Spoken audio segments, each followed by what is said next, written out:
Hi, in this video I'll discuss how to create a Azure Active Directory authentication for SQL database.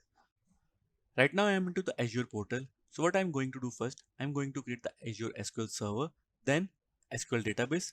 So what I'll do, I'll just search here SQL database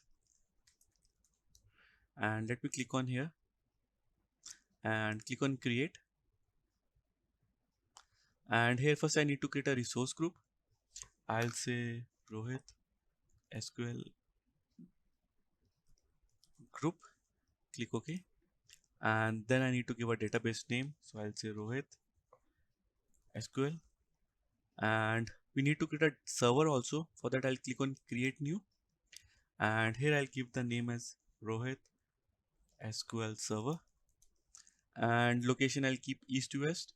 And here in the authentication method, while creating the server, I have to select which type of authentication I want, and the options are use SQL authentication, use only Azure Active Directory authentication, use both SQL and Azure AD authentication.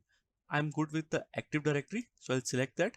Now what it is saying, you need to select an admin so that the particular user will have the access to log in into the database. And I'll click on the set admin, and you have to find one of the users, the predefined users or the users which you have already created in the Azure Active Directory. So I have one such user with the name SQL user, so I'll select that. Then I'll click on select, and once it is set, then click on OK, and it will take a moment to create the SQL database server.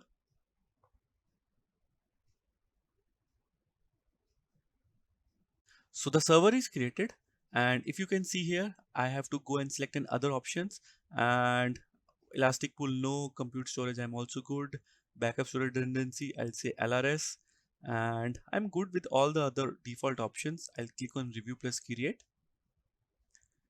and then I just need to click on create. Again, it will take a moment to create the SQL server along with the database. Now the resource is created.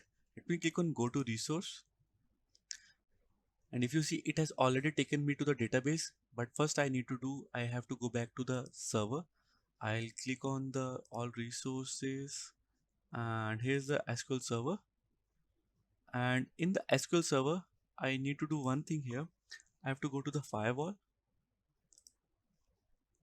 and here I have to change this option which says allow Azure service and resources to access the server, and then click on save. Basically what I am doing, if I have to access this server from outside of the Azure, I have to change this option and click OK. And another thing what you can do, you can just select the Azure Active Directory and see the option that the admin is enabled. And if you want to change any admin, you can just come to this option and set the admin. You can add and remove the admin from this particular location. So what I have done, we are good with the Azure portal. We have set the admin, the server is ready. What we have to do, we have to just access this database. To access the database, what I need to do, I'll go to the database once, and I'll go to the properties, and this is the database name, the server name basically. And let me go to the SQL Server Management Studio in my local. I'm into the SQL Server Management Studio. So what I need to do first, I need to click on connect, then database engine, and here I need to give the SQL server name. So I'll just paste it, and the authentication type, these are the various authentication types which are available, and we have to select Azure Active Directory. And here we need to give a username, so the user which we have selected for the admin, the same username we have to give here. So let me just copy and paste it here, the username, and then we have to enter the password.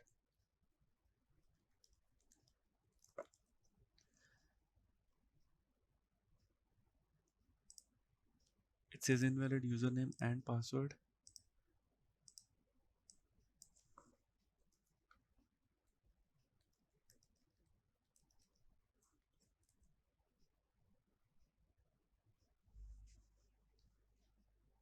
Cool, so we are successfully able to connect to the server. Now let me click on the plus here, and this is the database which we have created, and I have all the access on this particular database. So if I click on new query,